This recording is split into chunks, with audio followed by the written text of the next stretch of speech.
Bishop Maxim of Serpukhov, first bishop ordained at the beginning of the catacomb period of Russia. Commemorated July 6, 1930. Even if all the world shall enter into communion with the heretical Patriarch, I will not. Saint Maximus the Confessor. Welcome to the True Orthodox channel, the voice of true orthodoxy. Our channel shares information and inspiration from true orthodoxy. Bishop Maxim of Serpukhov, Diocese of Moscow, was in the world Michael Alexandrovich Zelenko and was born on March 2, 1885. His parents lived at that time in Kalisha, in Poland, where his father was procurator of the Circuit Court of Kalisha for 25 years and enjoyed a great respect among the people. The family was large, patriarchal, harmonious. All 9 children grew up and studied in the city of Kalisha. The mother brought up all in a religious spirit, inspiring in the children love for God, church, and fellow man. He was the younger brother of the well-known professor of criminal law at the Petersburg University, Alexander Alexandrovich Zelenko, who in 1922 appeared for the defense in the famous trial of Metropolitan Benjamin.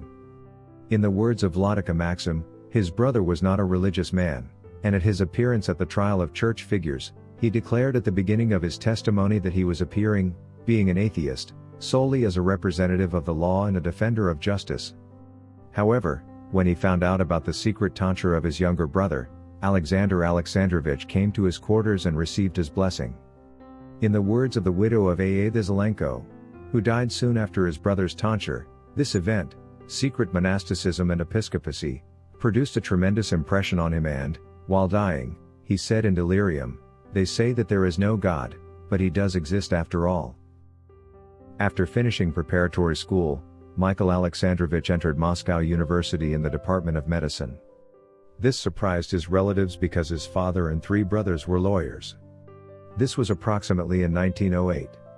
About 1911, being a student, he married a fellow student, but he lived with her only half a year.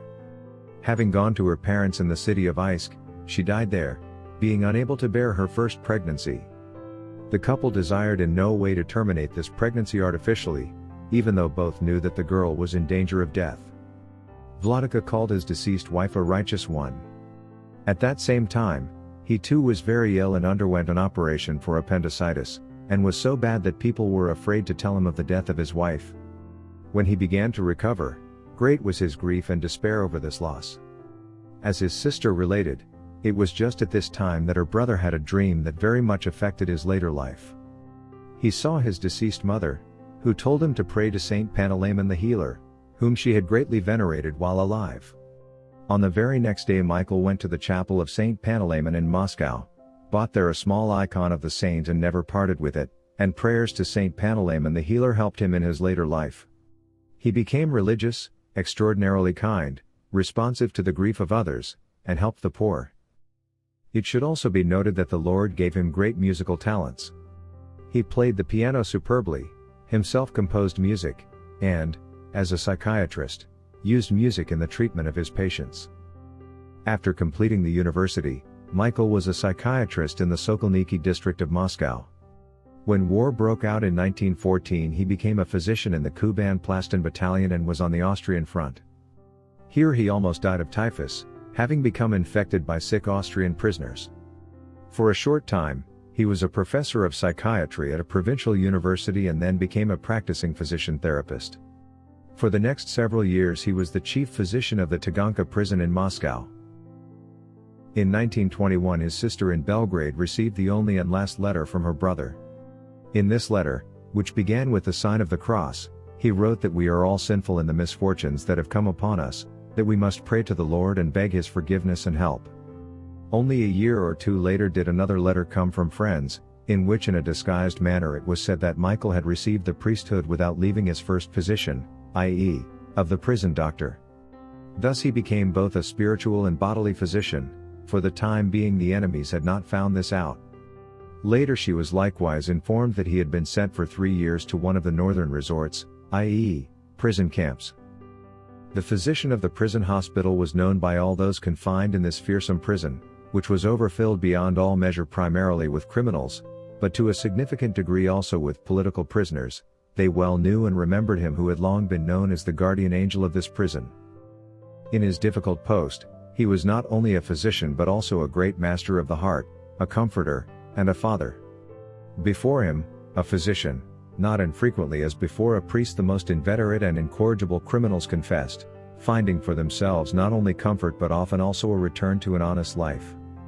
Many in Moscow knew that he slept on bare boards, that he ate prison food, that he unfailingly distributed all his salary to the prisoners. He acted in this way not only now, under the Bolsheviks, but earlier as well, under the imperial government. Being a deeply religious man, Vladika, while still a layman, made the acquaintance of His Holiness Patriarch Tikhon, whom he deeply revered. The Patriarch greatly loved Dr. Zelenko and often made use of his advice. Their relationship in time took on the character of the most intimate friendship. In the words of Vladika Maxim, the Patriarch confided in him the most secret thoughts and feelings. Thus, for example, in one of their conversations, His Holiness expressed Metropolite Antoni Arapovich Kito Vladika Maxim, then still simply a doctor, his painful doubts as to the benefit of further concessions to the Soviet power. In making these concessions, he became more and more convinced, with horror, that the boundary of the political demands of the Soviet power lay beyond the bounds of faithfulness to Christ and the Church. And not long before his death, the Patriarch expressed the thought that apparently the only way out for the Russian Orthodox Church to preserve her faithfulness to Christ would be, in the near future, to go into the catacombs. Therefore Patriarch Tikhon blessed Zelenko to accept secret monasticism and then, in case in the near future the higher church hierarchy were to betray Christ and concede to the Soviet power the spiritual freedom of the Church, to become a secret bishop. While telling us, physicians imprisoned at Solovki and true Tikhonites, of Patriarch Tikhon's refusal once to bless one of the participants in the White Movement, Vladika related in detail concerning the extreme caution of Patriarch Tikhon, who did not show to those around him his authentic deepest relationship to questions of politics, but who revealed this in strict confidence to his no less cautious friend, and concerning the immense joy he had in connection with the activity of Metropolitan Anthony abroad. How they there well understand everything and do not, apparently, judge me, the Patriarch once expressed himself with tears, having in mind the activity of the so-called Karlovchany. Vladika Maxim told us in detail of the many attempts to kill Patriarch Tikhon. Once a supposed madman threw himself with a knife upon the Patriarch as he was coming out of the altar. Unexpectedly, however, instead of Patriarch Tikhon someone else came out, and the madman, being sanely surprised, delivered no wound to the one who came out. Another time, when the cell attendant of the Patriarch was killed, the murderer ran about the Patriarch's apartments without noticing Patriarch Tikhon sitting in an armchair. Several attempts to poison His Holiness were made with the aid of medicine sent to him. Vladika Maxim also told us of some disagreements with Patriarch Tikhon. The chief of these lay in the fact that His Holiness was optimistically inclined, believing that all the terrors of Soviet life could yet pass and that Russia could still be reborn through repentance. Vladika Maxim, however, was inclined to a pessimistic view of the events that were occurring and believed that we had already entered into the final days of the apocalyptic period. Apparently, Vladika Maxim concluded, smiling, which happened rarely, we infected each other a little with our attitudes, I infected him with pessimism and he me with optimism. Patriarch Tikhon 1923 His Holiness Patriarch Tikhon died on March 25, 1925, being, in the words of Vladika Maxim, unquestionably poisoned. The Patriarch's testament, according to Vladika Maxim's categorical assertion, was counterfeit.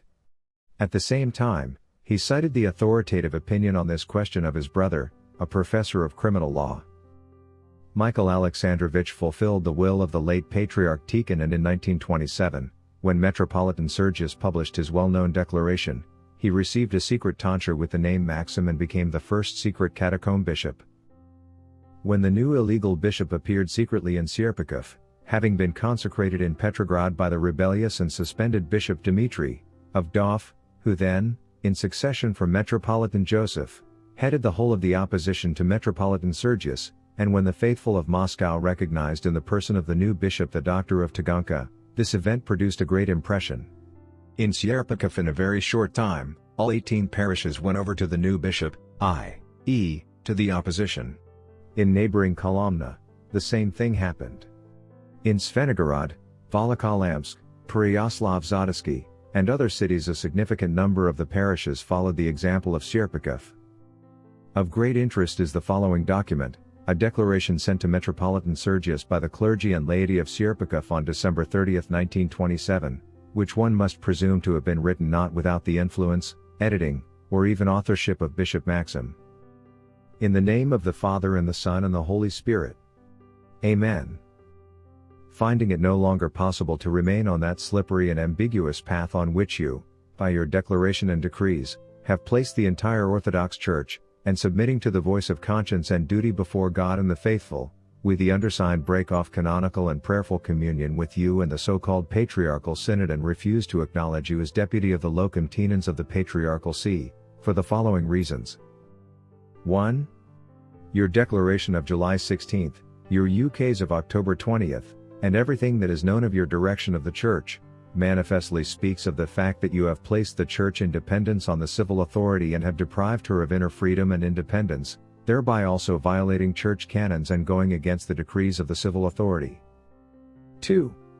Thus, you are nothing other than a continuation of the so-called renovationist, living Church, movement, only in a more refined and very dangerous form. 4. While declaring your firmness of orthodoxy and preservation of canonicity, you fog over the minds of the faithful and consciously conceal from their eyes that abyss toward which all your decrees are irrepressibly leading the Church. 3. The result of your politics is before us.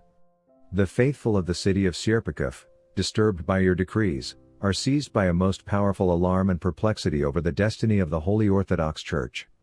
We, their pastors, placed by you upon an ambiguous path, not only cannot set their hearts and minds at rest, but rather evoke on their side suspicion of betraying the work of orthodoxy and going over to the camp of renovationism. All this imperatively compels us boldly to raise our voice and cease our now already criminal silence over your mistakes and incorrect actions and, with the blessing of Dmitri, Bishop of Dov, to disassociate ourselves from you and those who surround you. Leaving you, we do not depart from the lawful locum tenens Metropolitan Peter, and we shall give ourselves over to the judgment of a future council. May this desired council, our sole competent judge, not place to our guilt our boldness. May it judge us not as disdainers of the sacred canons of the Holy Fathers, but only as fearful to violate them. The influence of Bishop Maxim constantly grew, and increased especially when there was introduced into the liturgy in Petrograd the famous prayer for the Holy Church, which however received among the faithful the title of prayer concerning the Bolsheviks. Rumor ascribed the authorship of this prayer to no one else than Bishop Maxim. His fate was sealed. The Soviet authorities knew him as a physician, as a Soviet employee. His appearance in a black ryasa at the head of a confessing church seemed to them the highest brazenness. In his new post, Vladika did not last long. He was arrested in the middle of 1929, and therefore he spent 2 whole years in prison before winning his martyr's crown. The secret bishop conducted himself so cautiously, and when arrested on the report of an informer he answered the interrogation so wisely, that the investigating authority of the secret police could not incriminate him in anything except for the very fact of his secret tonsure while at the same time working as chief physician of the Taganka prison, and they limited themselves to a punishment of 3 years in the Solovki camp, in accordance with Article 58.10 for counter-revolutionary propaganda. At the end of October 1929, a new physician came to the 4th section of the Solovki camp of special assignment, on the island of Solovki in the White Sea, together with one of the groups of new prisoners. The commandant of the camp brought him to the 10th company, where the workers of the sanitarium division were located, led him into the physician's cell, and introduced him. Here is a new physician for you, Professor, Doctor of Medicine, Michael Alexandrovich Zelenko. We, the imprisoned physicians of the sanitarium division of the camp, went up to our new comrade in confinement and introduced ourselves. Our new arrived colleague was tall in stature, with a Herculean frame, a thick gray beard, and gray brows that hung severely over kindly blue eyes.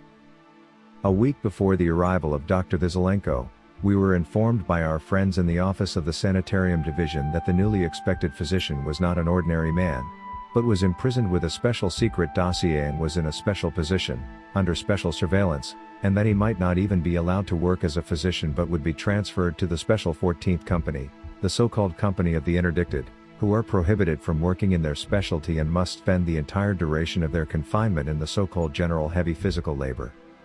The reason for such a special position was this: Dr. Zelenko, while being chief physician of the Taganka prison in Moscow, was at the same time a secret bishop, having the monastic name of Maxim, Bishop of Serpukhov.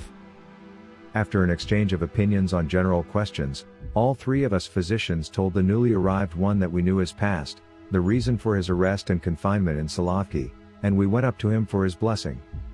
The face of the physician bishop became concentrated, his grey brows became yet more knit, and he slowly and solemnly blessed us. His blue eyes became yet kindlier, more gentle, and lighted up with a joyful light. Solovki camp. A whole week passed for all of us in oppressive waiting, until finally the position of the new physician was clarified. He was not transferred to the company of the interdicted.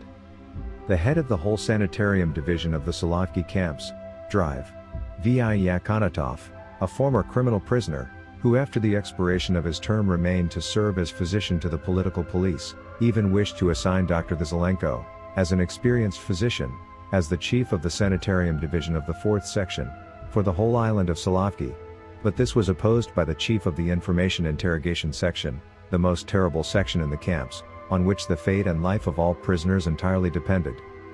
The position of the physician of the central infirmary was likewise forbidden Dr. Zelenko.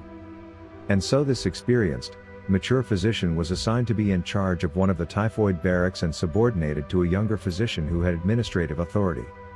Soon, however, the exceptional talents and experience of Dr. Zelenko as a healing physician were discovered, and they began to call him for consultations in all complicated cases. Even the great heads of the camp, important communist GPU agents, began to appeal to him for medical help, for themselves and their families. Almost all the doctors, both young and old, began to learn from their new colleague, taking advantage of his advice and studying his method of diagnosis. At the end of 1929, there was an outbreak on Solovki of typhoid fever which quickly assumed tremendous proportions. Out of 18,000 prisoners on the island, at the end of January 1930, there were 5,000 sick. The mortality rate was extremely high, 20 to 30%.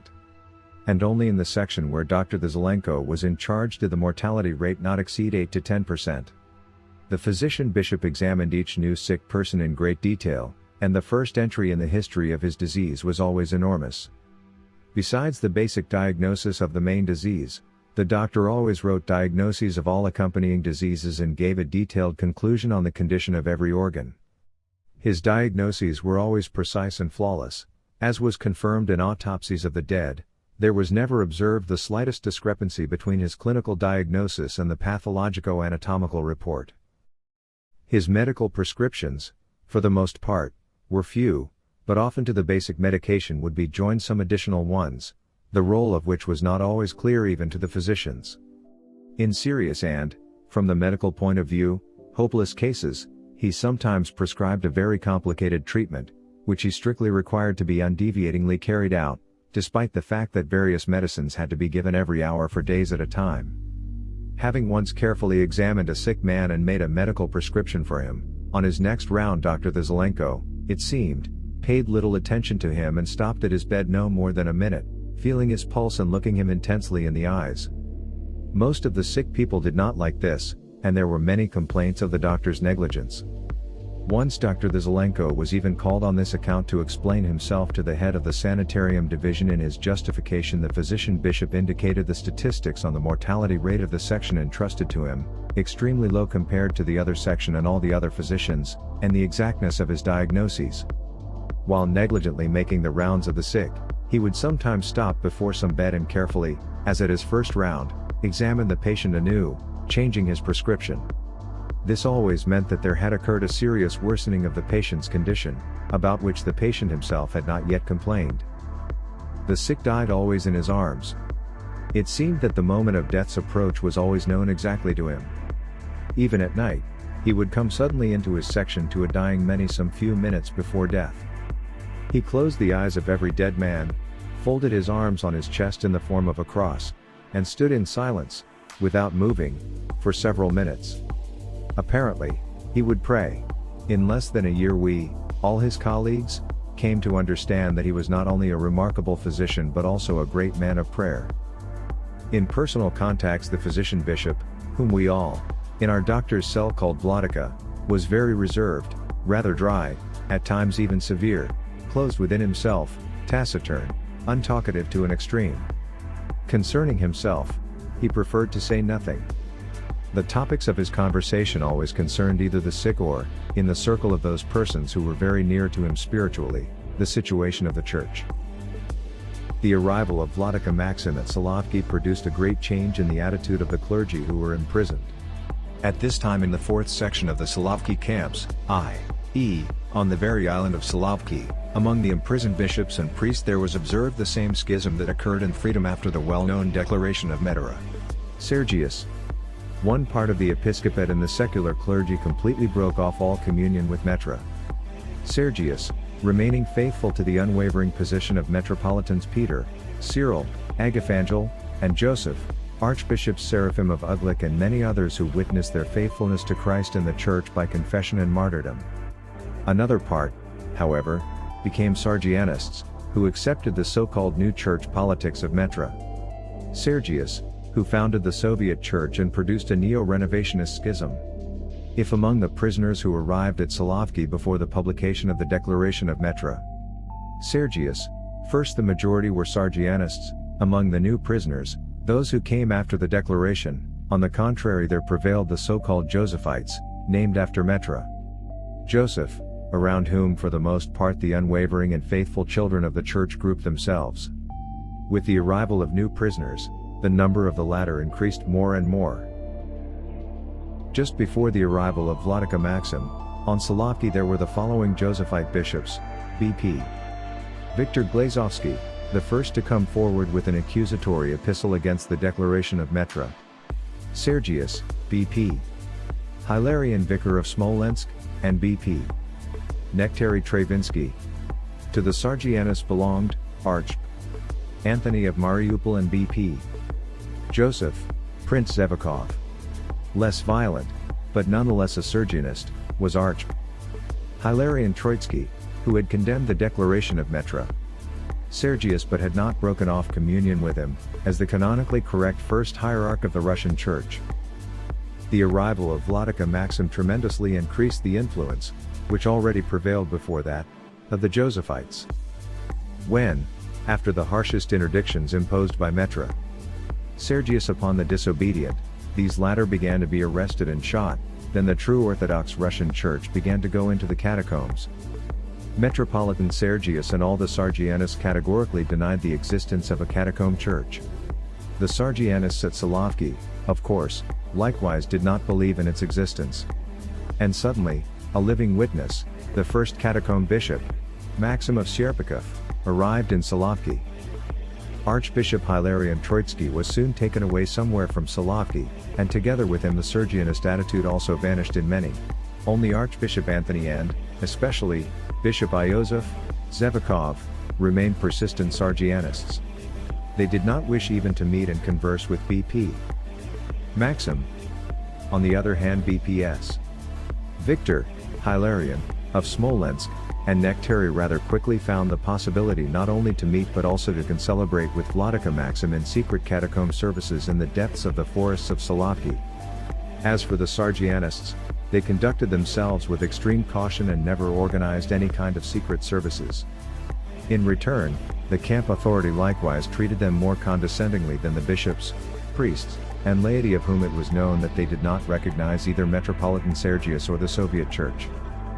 All those arrested for ecclesiastical matters, and such, according to official secret statistics, in 1928-29 on Solovki were as many as 20%, at interrogations were invariably asked what their attitude was to our Metropolitan Sergius, who headed the Soviet Church. At the same time, the exultant GPU interrogators with malignant joy and sarcasm would demonstrate the strict canonicity of Metropolitan Sergius and his declaration, which violated neither canons nor dogmas. In denying the catacomb church, the Sergianists of Solovki denied also the rumors that accusatory epistles had been written and protesting delegations from the dioceses had gone to Metropolitan Sergius. Discovering that I, a layman, had personally participated in one such delegation, Archbishop Anthony of Mariupol, once, being sick in the infirmary, expressed the desire to hear my account of my trip to Metropolitan Sergius together with representatives of the episcopate and the secular clergy. Vladikas Victor and Maxim blessed me to go to the infirmary where Archbishop Anthony was, and tell him about this trip. In case he, after my account, should display solidarity with those who protested against the new church politics, I was permitted to receive his blessing. But if he persisted in Sergianism, I should not receive his blessing. My conversation with Archbishop Anthony lasted more than 2 hours. I related to him in detail of the historic delegation of the Petrograd Diocese in 1927, after which the church schism occurred. At the end of my account, Archbishop Anthony asked me to tell him of the person and activity of Solovki Maxim. I replied very reservedly and briefly, and he noticed that I did not fully trust him. He asked me about this. I frankly replied that we of the catacombs feared not only the agents of the GPU, but also the Sergianists, who many times had given us over to the GPU. Archbishop Anthony was very upset at this and paced for a long time in the physician's room to which I had called him as if for an examination, being physician consultant. Then suddenly he said decisively, "But all the same I will remain with Metropolitan Sergius." I got up, bowed, and was about to leave. He raised his hand for a blessing, but I, remembering the direction of Vladikas Victor and Maxim, avoided receiving the blessing and left. When I related what had happened to Vladika Maxim, he affirmed again that I should never take a blessing from persistent Sergianists. "The Soviet and catacomb churches are incompatible," said Vladika Maxim with emphasis, firmly, with conviction, and after a silence added quietly, "The secret catacomb church of the wilderness has anathematized the Sergianists and those with them." Nikolai Piskanovsky, despite the extreme strictness of the discipline of the Solovki camp, which meant that they risked being tortured and shot, Vladikas Victor, Hilarion, Nectary, and Maxim not only often concelebrated in secret catacomb services in the forests of the island, but also performed secret consecrations of several new bishops. These were performed in strictest secrecy even from those closest to the candidates, so that in case of arrest and torture they could not give away to the GPU truly secret bishops. Only on the eve of my departure from Solovki I found out from my close friend, a celibate priest, that he was no longer a priest, but a secret bishop. The common spiritual father of the entire catacomb episcopate and secular clergy on the island of Solovki was the remarkable confessor, and later also martyr, Archpriest Nicholas Piskanovsky, from the city of Voronezh. Vladika Maxim deeply revered him and called him an adamant of orthodoxy. Once Vladika Maxim, with great agitation of soul and heartfelt tears, he was rarely in such a state, showed me a postcard which Father Nicholas had received from his wife and young son. On this postcard was written, "We always rejoice, thinking of your sufferings in the camp for Christ and His Church. May you too rejoice that we also have become worthy again and again to be persecuted for the Lord." At Solovki we had several secret catacomb churches, but our favorites were two, the Cathedral Church of the Holy Trinity, and the Church of St. Nicholas the Wonder Worker. The first was a small clearing in the midst of a dense forest in the direction of the Savadia assignment area. The dome of this church was the sky. The walls were the birch forest. The Church of St. Nicholas was located in the deep forest towards the Muksam assignment area. It was a thicket naturally formed by 7 large spruces. Most frequently the secret services were conducted here, in the Church of St. Nicholas. In the Holy Trinity Cathedral services were conducted only in the summer, on great feasts and, with special solemnity, on the day of Pentecost. But sometimes, depending on circumstances, doubly secret services were celebrated also in other places. Thus, for example, on Great Thursday of 1929, the service of the reading of the 12 Gospels was celebrated in our physician's cell in the 10th Company. Vladika Victor and Father Nicholas came to us, as if for disinfection. Then, catacomb style, they served the church service with the door bolted. On Great Friday an order was read in all companies informing that for the next 3 days no one would be allowed to leave the companies after 8 p.m., save in exceptional circumstances and by special written permit of the camp commandant. At 7 p.m. on Friday, when we physicians had just returned to our cells after a 12-hour workday, Father Nicholas came to us and told us that a plashkanitsa, burial shroud with the image of Christ, the size of one's palm had been painted by the artist R. The service, the rite of burial, was to be held and would begin in an hour. Where? Vladika Maxim asked. In the great box for drying fish which is close to the forest, next to Camp N. The password, 3 knocks and then 2. It's better to come one at a time. In half an hour Vladika Maxim and I left our company and started out for the indicated address. Twice the patrols asked for our permits. We, as physicians, had them. But what about the others? Vladika Victor, Vladika Hilarion, Vladika Nectary, and Father Nicholas. Vladika Victor worked as a bookkeeper in the rope factory. Vladika Nectary was a fisherman, and the others weaved nets. Here was the edge of the forest. Here was the box, about 9 yards long, without windows, the door scarcely noticeable. Light twilight, the sky covered with dark clouds. We knocked 3 times and then twice. Father Nicholas opens. Vladika Victor and Vladika Hilarion are already here. In a few minutes, Vladika Nectary also comes. The interior of the box has been converted into a church. On the floor, on the walls, spruce branches. Several candles flickering. Small paper icons. The small plashkanitsa is buried in green branches. Then people have come to pray. Later another 4 or 5 come, of whom 2 are monks. The service begins, in a whisper. It seemed that we had no bodies, but were only souls. Nothing distracted or interfered with prayer. I don't remember how we went home, i.e., to our companies. The Lord covered us. The bright service of Pascha was assigned to our physician's cell. Towards midnight, under various urgent pretexts arranged by the medical section, without any kind of written permit, all who intended to come gathered, about 15 people in all. After the matins and liturgy, we sat down and broke the fat. On the table were Pascal cake and cheese, colored eggs, cold dishes, wine, liquid yeast with cranberry extract and sugar. About 3 o'clock we parted. Control rounds of our company were made by the camp commandant before and after the services, at 11 p.m. and 4 a.m. finding us, 4 physicians headed by Vladika Maxim. On his last round, the commandant said, "What, doctors, you're not sleeping?" And immediately he added, "Such a night. And one doesn't want to sleep." And he left. Lord Jesus Christ, we thank thee for the miracle of thy mercy and power, pronounced Vladika Maxim movingly, expressing our common feelings. The white night of Solovki was nearing its end.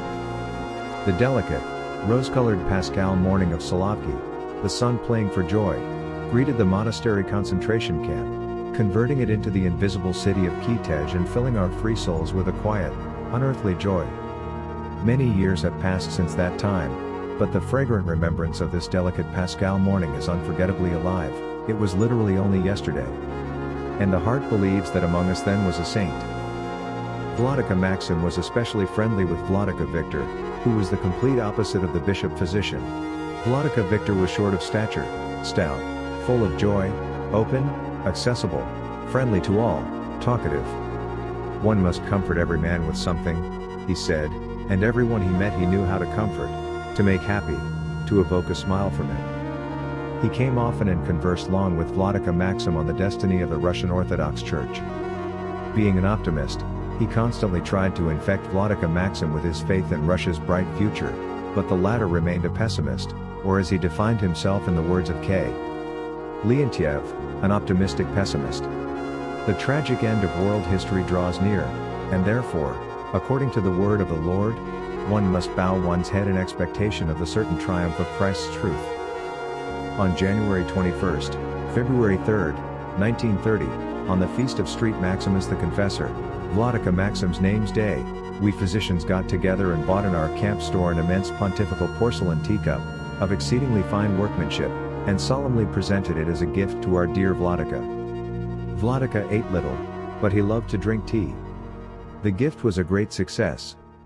This whole day we again spent, as on Pascha, together, in our cell, and Vladika Victor told us much concerning interesting details in the trial of St. Maximus the Confessor. You are fortunate, Vladika, that you bear the name of such a great heavenly protector and confessor in our day, Vladika Victor concluded his account with heartfelt joy. On July 5, 1930, On the feast of St. Sergius of Radonez, our friends in the office of the Sanitarium Division informed me that I would be arrested at night and sent with a special convoy to Leningrad, on new business. Forewarned, I prepared myself, bade farewell to my friends, and, without lying down to sleep, began to await my arrest. Hearing at 2 in the morning a noise and footsteps downstairs, our cell was on the second floor, I bowed to the ground before Vladika Maxim, who also was not sleeping, and asked him to bless me and pray that the Lord would send me strength to bear the coming sorrows, sufferings, and perhaps torture and death.